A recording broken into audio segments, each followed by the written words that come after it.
السلام علیکم ورحمۃ اللہ وبرکاتہ۔ بسم اللہ الرحمن الرحیم۔ ناظرین، نیو ناول دل کے ہاتھوں مجبور ہوں اے جان جانا کا ایپیسوڈ نمبر 4۔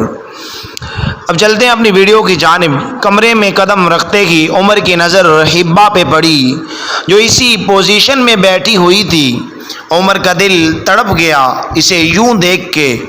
وہ اس کے پاس آ کے بیٹھ گیا۔ حبا پلیز آپ ادھر بیڈ یا صوفے پہ جا کے بیٹھیے، ایسے نہیں ٹھیک۔ وہ چپ رہی۔ عمر ابھی بھی اسے ہی دیکھ رہا تھا۔ پلیز حبا، وہ بنا کچھ کہیے اپنی جگہ سے اٹھی اور صوفے پہ جا کے بیٹھ گئی۔ عمر بھی اٹھ کے کھڑا ہو گیا اور اسے ہی دیکھ رہا تھا۔ جب دروازے پہ دستک ہوئی، اس نے دروازہ کھولا تو ملازم ٹرے لیے سامنے کھڑا تھا، ساتھ میں سمیہ بھی تھی۔ ملازم کے ہاتھ سے ٹرے لے کے اس نے ٹیبل پہ رکھا۔ سمیہ کی نظر اجڑے ہوئے حلیے میں بیٹھی حبا پہ پڑی، پھر دکھ سے عمر کو دیکھا جو اسے ہی دیکھ رہا تھا۔ سمیہ اشارے سے اسے ریلیکس رہنے کا کہہ کے دروازہ بند کر کے چلی گئی۔ عمر نے نظر بھر کے حبا کو دیکھا، پھر اس کے سامنے والے صوفے پہ بیٹھ گیا اور ناشتہ چننے لگا۔ حبا ناشتہ کر لیں پلیز۔ حبا اسے دیکھے بنا بولی، زہر لا دو کہیں سے۔ عمر نے تڑپ کے اسے دیکھا، وہ ایک ہی نقطے کو گور رہی تھی۔ میں بہت اکیلی ہوں، کوئی نہیں ہے میرا۔ دکھ کی بات تو یہ ہے کہ جن کے ساتھ میری لائف کے 24 یعنی 24 سال گزرے، انہیں بھی مجھ پہ یقین نہیں ہے۔ انہوں نے بھی میری پاک دامنی پہ شک کیا تو کون انسان اعتبار کس پہ کریں؟ کون ہے میرا اپنا کسے کہیں؟ عمر کو دکھ ہوا۔ حبا نے اس کی طرف دیکھا اور غصے سے پنکاری، میرا سب چھین لیا تم نے عمر، میرا سب کچھ۔ اوف، میں نفرت کرتی ہوں تم سے، ذلیل انسان، نفرت ہے تم سے مجھے۔ تم ظالم ہو، تم نے مجھے کہیں کا نہیں چھوڑا، نفرت کرتی ہوں میں تم سے۔ وہ اب چہرہ ہاتھوں میں دیے رو رہی تھی۔ عمر سر جھکا کے رہ گیا۔ وہ ایک دم سے بپری شیرنی کی طرح کھڑی ہو کے اپنے بال نوچنے لگی، اپنے کندھے سے کپڑے پھاڑنے لگی۔ حاصل کرنا چاہتے تھے نا مجھے، یہی سب چاہیے تھا نا تمہیں؟ عمر ایک دم سے اسے روکنے کے لیے آگے بڑھا تو حبا نے اسے دھکا دیا۔ دور رہو مجھ سے، قاتل ہو تم میرے، قاتل ہو میری عزت کے، میں تمہیں کبھی معاف نہیں کروں گی۔ حبا پلیز آپ، اس سے بولا ہی نہیں جا رہا تھا۔ وہ اس کے وجود سے نظر چراتا کمرے سے نکل گیا۔ بیر آ کے کھڑکی کے پاس کھڑے ہو کے اس نے گہرے سانس لیے۔ جب پیچھے سے سمیہ کی آواز پہ وہ مڑا، عمر ٹھیک تو ہو نا؟ وہ بھابھی، وہ اس کی سانس پھول رہی تھی۔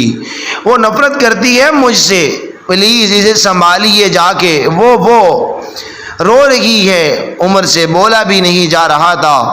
سمیہ نے دکھ سے اپنے اس دیور کو دیکھا اور پھر اس کے کمرے کی طرف بڑھ گئی جدھر حبا اپنی قسمت کا سوگ منا رہی تھی، قسمت پہ ماتم کر رہی تھی۔ سمیہ نے اسے دیکھا تو پریشان ہو گئی۔ وہ کچھ سوچتی آگے بڑھی، زمین پہ پڑا اس کا دوپٹہ اٹھا کے اسے اڑایا۔ حبا نے سر اٹھا کے دیکھا تو سمیہ کو اپنے سامنے دیکھنے لگی۔ سمیہ اس کے پاس بیٹھ گئی۔ حبا، میں سمیہ ہوں، عمر کی بھابھی۔ حبا خاموش رہی۔ میں ٹھیک سے نہیں جانتی تمہیں نا، تم جانتی ہو مجھے، لیکن ہمارے بیچ ایک رشتہ ہے عورت ہونے کا۔ حبا، عمر کو جتنا تم برا انسان سمجھتی ہو وہ اتنا برا نہیں ہے۔ میں اس کی سائیڈ لینے نہیں آئی جہاں تم یہ سب کر کے چیخ کے چلا کے اپنا غصہ اتار کے اپنا ہی نقصان کر رہی ہو۔ تم قسمت کا لکھا کبھی نہیں مٹ سکتا۔ میں نہیں کہہ رہی کہ تم یہ سب قبول کر لو چپ چاپ، لیکن تم خود کے لیے اللہ سے سیدھا راستہ مانگو، اللہ سے اپنے لیے صبر مانگو، اللہ سے دعا کرو، تم جیسا چاہتی ہو جہاں اسی طرح رہو، مگر ایسے نہیں کرو پلیز۔ عمر کو دکھ ہوتا ہے تمہیں اس حالت میں دیکھ کے، جو بھی ہے وہ تم سے محبت کرتا ہے۔ ہبا چپ رہی۔ اٹھو شابش، شاور لو، میں تمہارے لیے کپڑے لاتی ہوں، تم وہ پہنو اور ریلیکس ہو کے اللہ کے آگے جھک کر اپنے لیے مانگو، وہ مانگو جو تمہارے لیے بہتر ہو، وہی ہوگا۔ ہبا اسے دیکھنے لگی تو وہ مسکرا پڑی۔ تم مجھے سمیہ بابی کہہ سکتی ہو۔ وہ مسکرا کے کھڑی ہوئی۔ اٹھو چلو شاور لو۔ وہ اسے واش روم بھیج کر خود کمرے سے نکل کے اپنے روم کی طرف آئی تاکہ ہبا کے لیے نیا جوڑا نکال کے اسے پہننے کو دے، اور ساتھ میں ملازمہ سے کہا کہ کمرے میں برتن اٹھا کے کچن میں لے جاؤ۔ شاور کھولے وہ یوں ہی نیچے بیٹھی کب سے روئے جا رہی تھی۔ آپ سب نے بھی میرا یقین نہیں کیا۔ مما، پاپا، اتنا بے وقت کر دیا مجھے، میری ہی نظروں میں چلاتی رہی کہ میں بے قصور ہوں، مگر آپ میں سے کسی نے مجھے گلے نہیں لگایا۔ میرے سر سے اپنا ہاتھ اٹھا دیا تم نے، مجھے دھتکار دیا تم نے۔ وہ روئے جا رہی تھی، وہ بے بس تھی۔ میں آپ لوگوں کو کبھی معاف نہیں کروں گی مما، پاپا، زیان، تم نے بھی بہن کا ساتھ نہیں دیا۔ وہ دیر تک روتی رہی۔ عمر کمرے میں آیا تو ہبا اسکائی بلیو کلر کے ڈریس میں دنیا جہان سے بے خبر بیڈ پہ بیٹھی تھی۔ عمر نے نظر بھر کے اسے دیکھا، وہ بہت خوبصورت لگ رہی تھی۔ عمر کے لب مسکرا پڑے۔ وہ چلتا ہوا صوفے پہ جا کے بیٹھ گیا۔ اس نے دوبارہ ہبا کو دیکھا، وہ ابھی تک ویسے ہی بیٹھی ہوئی تھی۔ دروازے پہ دستک ہوئی تو عمر کھولنے چلا گیا۔ سامنے سمیہ ملازمہ کے ساتھ کھڑی تھی۔ عمر کو دیکھ کے مسکرا پڑی۔ ملازمہ کے ہاتھ میں کھانے کی ٹرے، جسے سمیہ کے اشارے پہ ملازمہ نے ٹیبل پہ رکھ دیا، اور خود سر جھکا کے کھڑی ہو گئی۔ جاؤ تم۔ حکم ملتے ہی وہ باہر نکل گئی تو وہ ہبا کو پکارنے لگی، ہبا، ہبا۔ ہبا اسے دیکھنے لگی۔ آؤ کھانا کھا لو۔ اس کے محبت سے کہنے پہ ہبا سر ہلا کے اپنی جگہ سے اٹھی اور صوفے پہ آ کے بیٹھ گئی۔ عمر نے حیرت سے سمیہ کو دیکھا تو وہ مسکرا پڑی۔ دونوں کھانا کھا لو، کل سے بھوکے ہو، میں ذرا ازیان کو دیکھ لوں۔ اس نے اپنے 6 مہینے کے بیٹے کا نام لیا اور ہبا کو پیار کر کے چلی گئی۔ ماشاءاللہ بہت جچ رہا ہے یہ رنگ تم پہ، کھانا کھا لینا۔ اس نے اس بات میں سر ہلایا تو سمیہ بھی کمرے سے نکل گئی۔ عمر ساتھ والے صوفے پہ بیٹھ گیا اور پلیٹ اٹھا کے ہبا کے لیے کھانا ڈالنے لگا، پھر پلیٹ اس کے سامنے رکھ کے دوسری پلیٹ میں اپنے لیے کھانا نکالنے لگا۔ ہبا چپ چاپ کھانا کھانے لگی تو عمر بھی شکر کر کے اپنی پلیٹ پہ جھک گیا۔ ویسے بھی وہ کل سے بھوکا تھا اور ہبا تو شاید پرسوں رات سے بھوکی تھی۔ ہبا کو ہچکی آئی تو عمر نے جلدی سے گلاس میں پانی ڈال کے اس کے سامنے کیا۔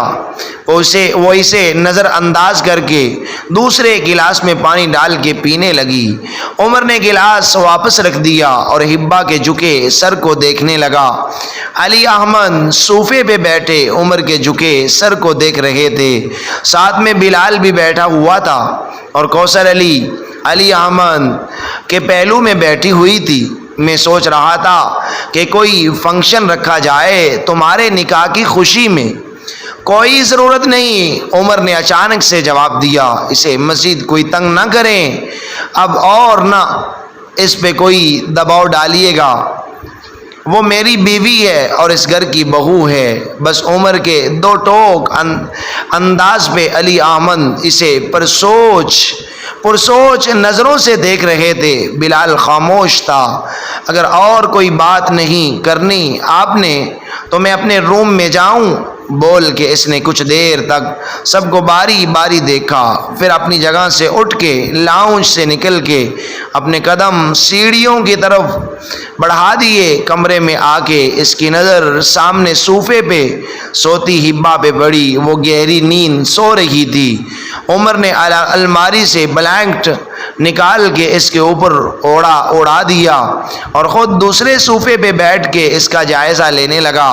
وہ اس معصوم سی لڑکی کو کوئی دکھ نہیں دینا چاہتا تھا، مگر سب یوں اچانک ہوا اور پھر کل کے حالات اس کی آنکھوں کے سامنے فلم کی طرح چلنے لگے۔ صوفے کی پشت پہ سر ٹکا کے اس نے آنکھیں بند کر دی اور نیند کی وادیوں میں چلا گیا۔ ناظرین، یہ ناول جاری ہے۔